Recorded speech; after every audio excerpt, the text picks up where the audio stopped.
Hi everyone, Boomer here for Caravel Gaming, and welcome to the first in our videos showing off Diablo 3.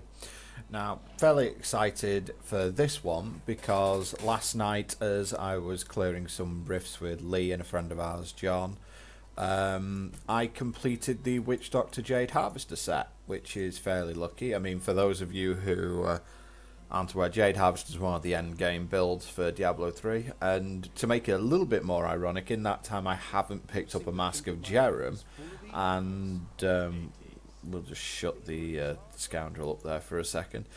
In the time I picked up the whole Jade Harvester build, I did not pick up a single Mask of Jerem, and I've been playing Pet Doctor, so you can tell things have been a bit of a struggle. You can see I'm on Torment 4 at the moment. This build can more than likely do T6 quite easily. It's just that I'm really used to doing T4 with my Pet Doctor build, but the Jade Harvester dock is a little bit less squishy. Well, sorry, it's just as squishy, it just does a heck of a lot more damage in one go, and you're not sort of limited by how strong your pets are. So let's just go through gear first up. First up, I've got a Quetzalcoatl as the Voodoo Mask. This is pretty much integral to the build. It doubles the damage of all your blowing stuff up, basically. This one's got fairly decent rolls on intelligence. It's got a decent roll on intelligence. It's got a crap roll on resist all and mana regeneration. Overall, it wasn't a brilliant quest, but hey, I'll take what I can get. The most important thing is the Locust Swarm and Haunt now deal their damage in half the normal duration. If I really wanted to go out and do a shed load more damage, I could basically put a huge diamond in there, which would reduce my cooldowns, which would be a really big deal. Because the damage level in this deck in this build is cooldown based, so having a cooldown reduction is pretty good. Shoulders, Jade Harvester's Joy, decent rolls on them, and I've got increased haunt damage on there. For those of you who don't know, here's what the set does. You get a really big intelligence buff, you get a mana regen buff, and your Soul Harvest consumes your dot effects and then blows them up in one big AoE. So the goal of this build is to dot as much as possible and then blow everything up. I've got Haunt of Vaxo as my amulet, mainly just due to the rolls. It's got a 10% crit chance on it. Its crit hit damage does need increasing, however I've run out of mats, so I can't get that crit hit damage up, but I definitely do want that up around 100 if I can get it.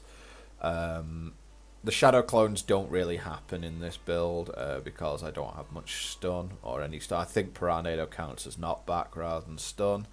And I've also got the Gem of Effacious Toxin in there, which is poison all enemies hit for 2000% weapon damage over 10 seconds. So I'm keeping that in at the moment. I'm not too sure how effective it is, but really the tertiary gem is really sort of secondary to the two others that you put in your rings. Chest piece, I'm using Jade Harvester's piece, obviously, Infit, Haunt damage, and because I got this fairly early, I'm only Paragon level 145. I don't have Flawless Royal Topazes to shove in there at the moment. I think I did some calculations. I need something like another 360 Maki Topazes in order to socket out all my stuff in Imperial Royal. Flawless Royal. So that's definitely going to be a buff to intelligence. It'll be another 600 int, I think. Plus another 60 here, so like 660 int added on. Hero of prophecy would be more lively. Yeah, you can shut up. I'm talking to the viewers. Anyway, gloves, Jade Harvester's Mercy, int Vic, crit hit, crit damage. They're pretty good. The braces that I've got on are placeholders. You really want strong arm braces here because they proc a damage increase on knockback. So your Piranado then causes enemies to take something like 45-50% more damage. It's a lot more. But that's got int Vic, crit hit chance, and it's also got cold damage on it as well. Your haunt is cold damage. So really we're just looking at increasing, the haunt damage as much as possible here. and then blowing it up in a really big cold explosion, which kills everything. For the belt, I'm using a Wodrap. I don't have a Witching Hour, which would probably be what you'd use if you weren't using a Wodrap. This has got a massive roll on the Locust Swarm slowing enemies, so I've got a huge amount of crowd control now. Invit, Resol, and Armor, so it's got like the 4 deals of, the 4 deals of keeping you alive, basically, so it's decent on that one. Rings, first one I'm using is Ring of Royal Grandeur. This is pretty much integral to the build because I don't really want to use a 6-piece Jade. I want to use Quets, so you have to use a Ring of Royal Grandeur. This one's level 68. I did get a level 71, but it wasn't as good.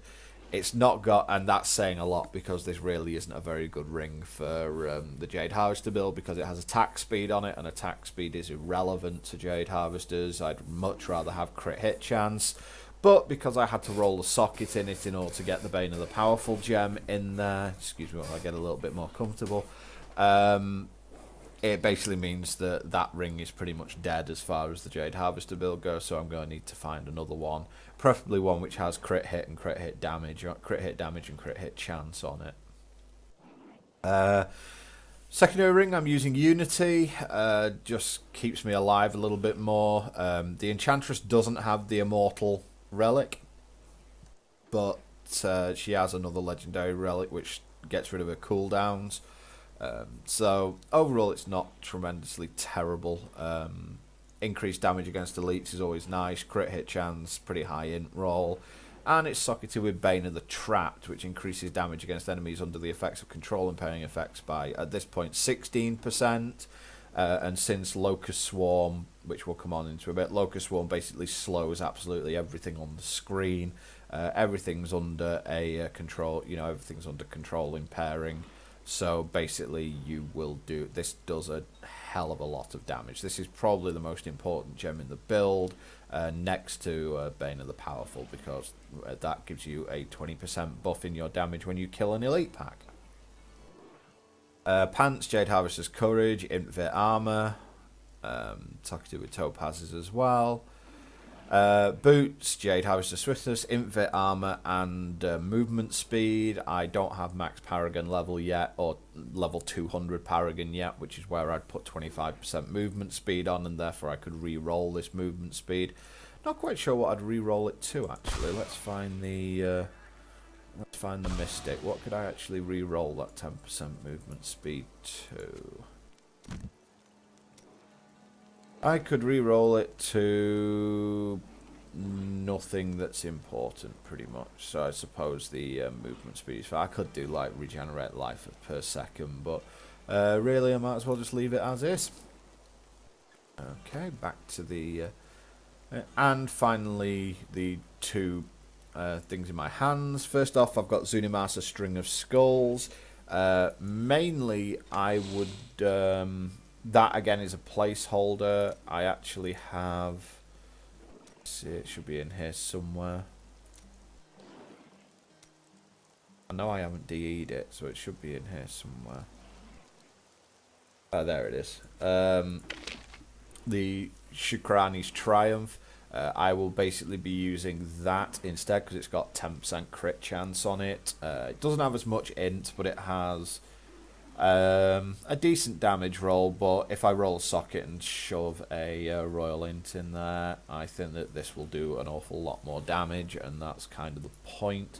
I might become a bit more squishy there, so really I'm looking for something like Eucation Serpent or something along those lines in that area. Thing of the Deep might work as well. I've got a Solanium as my weapon. What you basically want is a one-handed mace with a shed load of white damage on it. I would probably prefer a Sunkeeper if I had a decent roll on it. This is my current Sunkeeper in with my gold find. It doesn't have very good white number roll, and its elite damage is okay, I suppose, but I would prefer that to be a lot higher. So I'm on the lookout for either another Sunkeeper, a really good Azurath, or I am also looking for a Furnace if I wanted to go two-handed. In fact, speaking of Azurath, my Templar actually has an Azurath, But again, that's more attack speed per second. But it has, as you can see, shed load of cold damage. Cold skills deal 20% more damage, which is the max it can roll. Reduce all resources by 10%. The only downside of this... But they have been gone for 20 years, and you survive.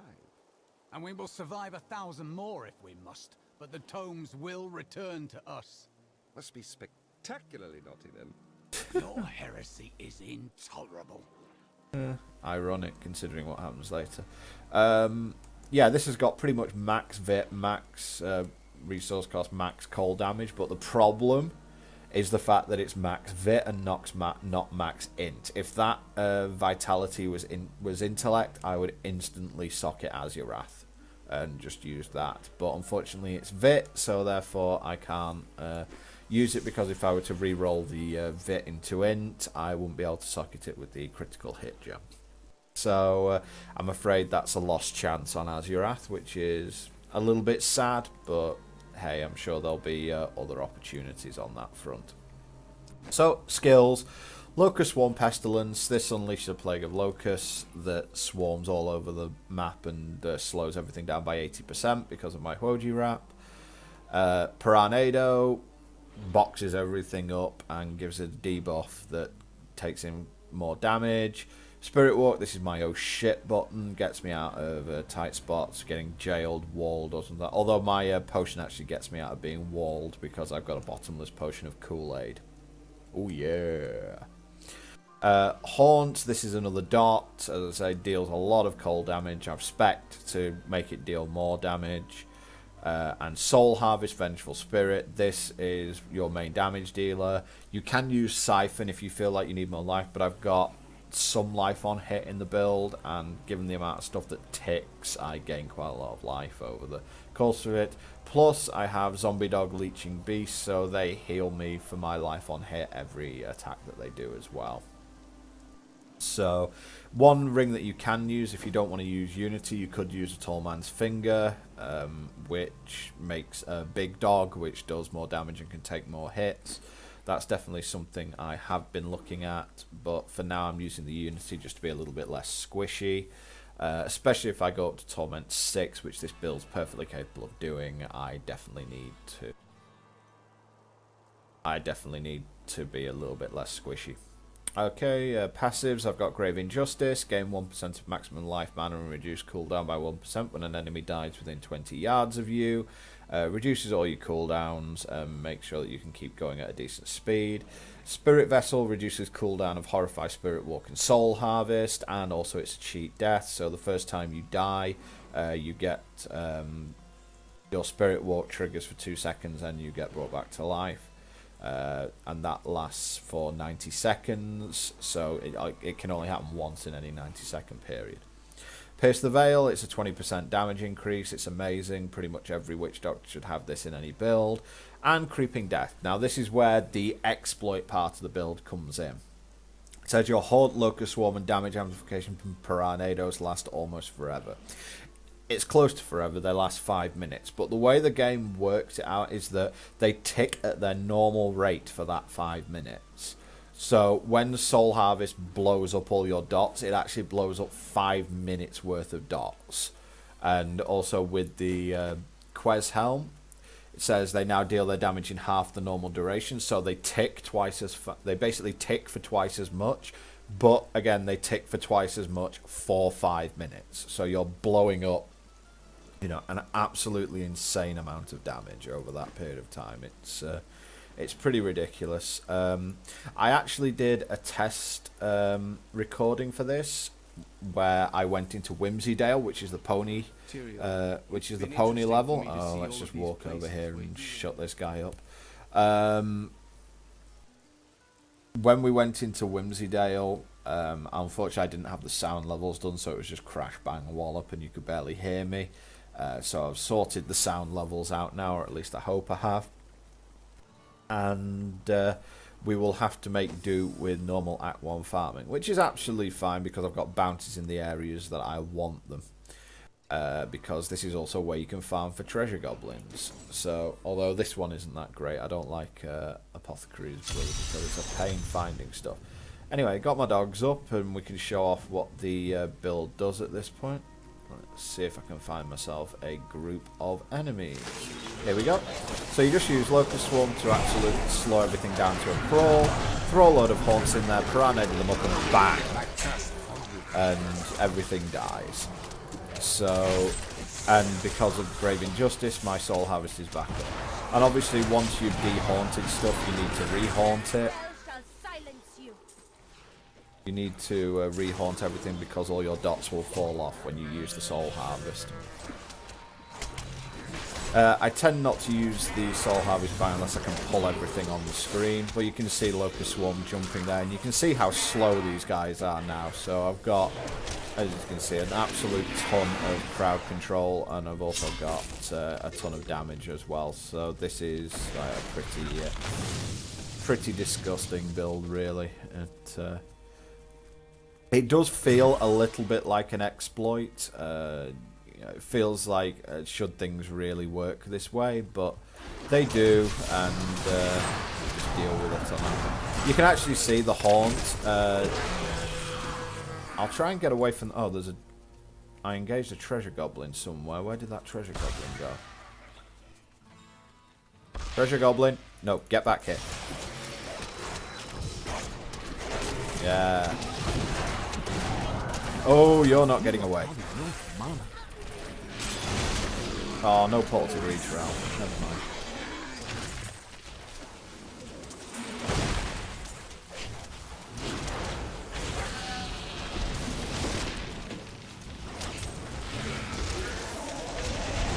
I'm trying to find... Ah, fire chains. Here we go. Elite pack.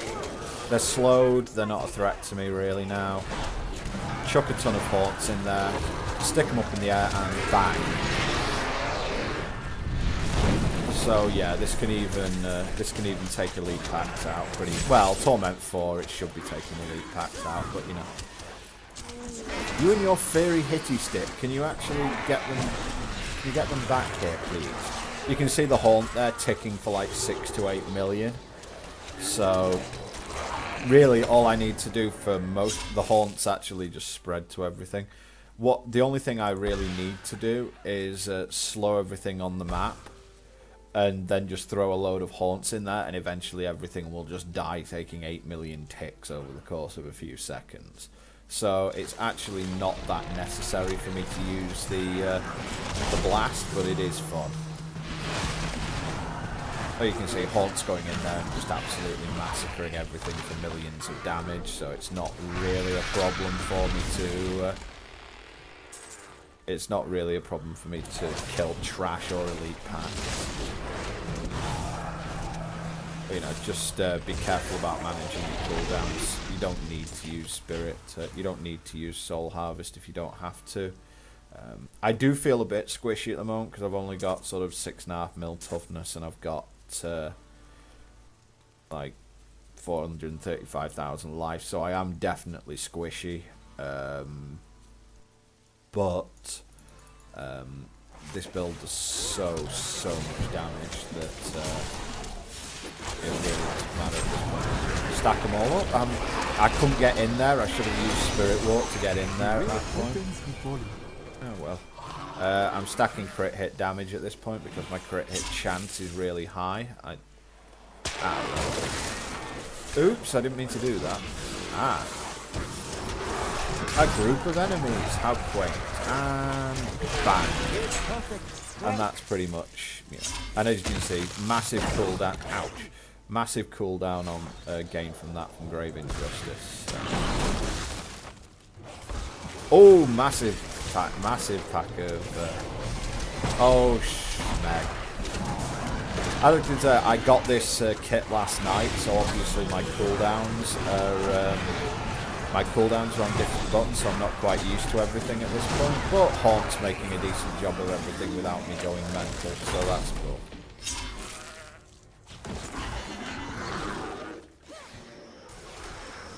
Dogs are dealing with everything, I'll let them deal with that. How do you know I'm here? I'm a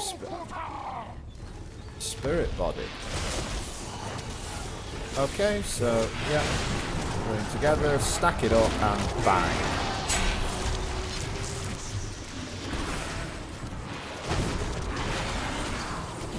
Just keep haunting. Because they're on such low health, I'm not really bothering to use the soul harvest. Once you've used the first one, there's no real need to go nuts.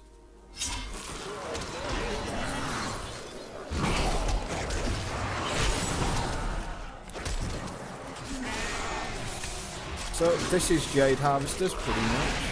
That was 180 million that hit, by the way, that you probably just saw there. So yeah, this thing hits like an absolute truck. And that was just one locust swarm, and you were seeing 55, 60 million from it. So yeah, it's a pretty seriously ridiculous build. And in fact, from hey, Waller. Pretty dangerous elite pack, that. Except that I can walk through walls, buddy! Oh, a teleporter as well. Look how slow he is. It's insane.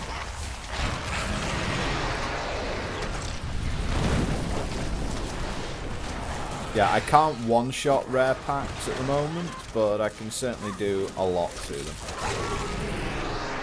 Two-shot. You can two-shot them for the most part, and given the fact that when you do hit an elite pack with that, they will, or at least if there's things around them, they will usually drop. Oh boy, I got everything, everything.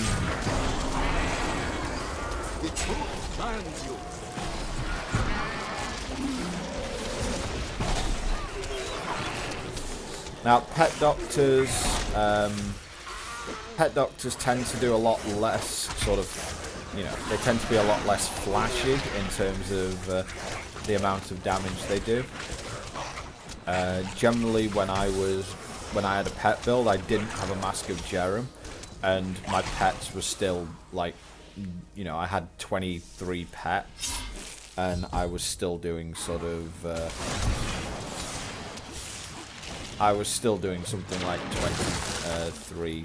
I had 23 pets, and they were still doing like 4. You know, they were still doing like 4 million each on crits, and more when I had Bane the Powerful frigate. So, you know, that's perfectly fine as well. The problem was with pet builds, certainly before the recent patch, was that you get up to a certain point in Greater Rifts, and then the bosses would just start one-shotting your pets, and you ended up with no DPS at that point. So, chuck some haunts on these guys. I get punted up in the air, tornadoed, and killed. So yeah, at the moment I'm probably hitting for about 280 million off. The problem is it really depends how many curses you throw in there. Because obviously you can stack haunts until the cows come home, basically. So I stack a lot of stuff, and you know, you get the Piranado off. And, oh, sorry, that's too. That was too much of a setup for him to do that. Illusionist really is not super effective against this build.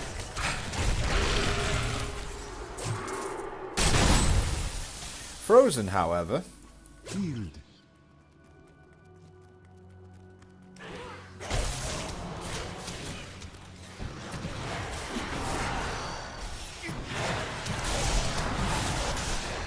But yeah, Haunt's pretty dirty because I'm using Vengeful Spirits. It once it kills one thing, it creates 2 ghosts, which obviously do a lot more damage. But additionally, once they've killed the enemy that they're haunting normally, they will jump to another one. So if you're in a really big pack of enemies, if you're in a really big pack of enemies, you will just simply wipe them with horns. Although at the moment one locust swarm's enough to kill all these spiders because they're just not very strong. Obviously spiders are not known for being strong in this game. So yeah, Torment. I'll probably start recording from Torment 6, but this was basically just to show off this build. And ooh, elite pack. I keep getting hit by those. I'm really not good at avoiding that. Oh, been jailed. How naughty. But you can see the haunts there jumping across. And there's dead spiders over here just because the haunts jump.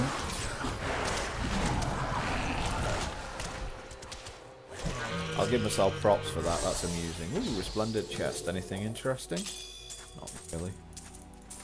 Could do with some marquee topazes if there's any. If anyone actually has them available.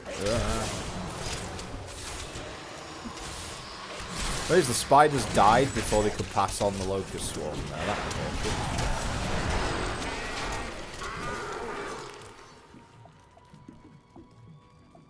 Any left? Whoa. Oh, I got away with it. Stack a load of haunts in there, lift them in the air. I didn't see that number, but I think it was big.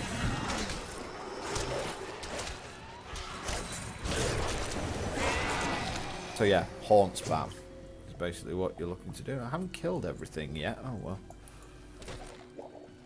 Oh. These guys, I see.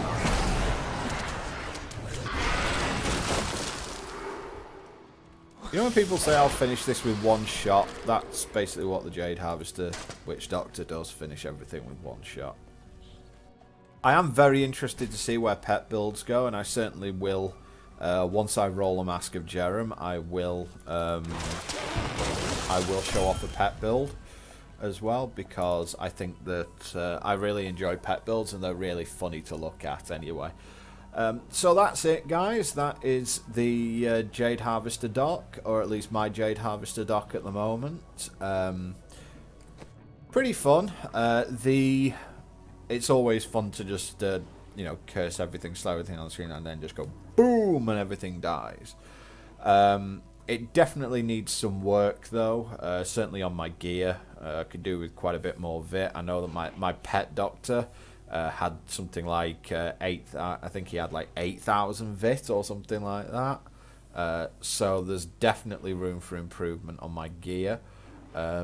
However, it's you know, it's pretty good for the moment. It's certainly can farm T4 and probably T5 and 6 as well. So I would say T5 might be its limit. Because, you know, once stuff starts surviving the Jade explosion, you've got a little bit of problems at that point. But as I said, once I get this, once I get everything sorted, I'm pretty sure this will be a very comfortable tier 6 farm. So that's it for the first video, the first introduction to our Diablo 3 stuff. I will be back with Lee. We'll probably be doing greater rifts, showing off the Crusader, the Monk, the Demon Hunter, because Lee has level 70s in all of those. And we'll show off some pack stuff as well. And I think Lee also wants to do some hardcore streaming as well, because I think he just wants to see my reaction when I die. So that's certainly to look forward to. So anyway, guys, I'll wrap up the video there. Thanks very much for watching. This is Boomer for Caravel Gaming, and I will see you next time.